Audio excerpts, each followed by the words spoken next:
Hi guys! Rudolph the Rider po! Naalala ko noong huling bisperas ng Pasko. Bago pa lang ako noon at kakaiba yung nangyari sa akin.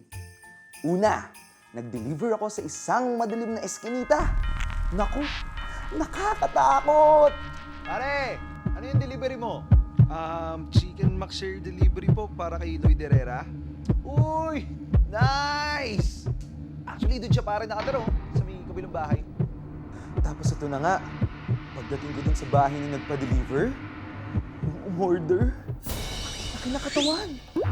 Puro muscles. Dalawang 8-piece chicken McShare po para kay Lloyd Herrera.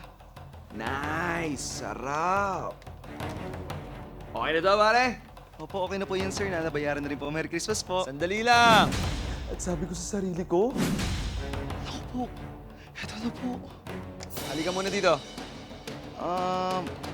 Ano po yun, sir? Eh mukhang kanina ka pa bumabiyahe. Christmas party namin mamaya. O ito, Chicken McShare para sa inyo na pamilya mo. Ay, salamat much, sir.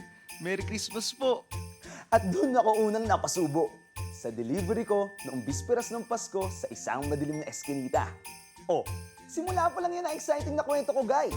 Dahil sa susunod na video, Hello, Kuya! Ako po'y magpapabili sa grocery. abangan nyo yan sa next post ko.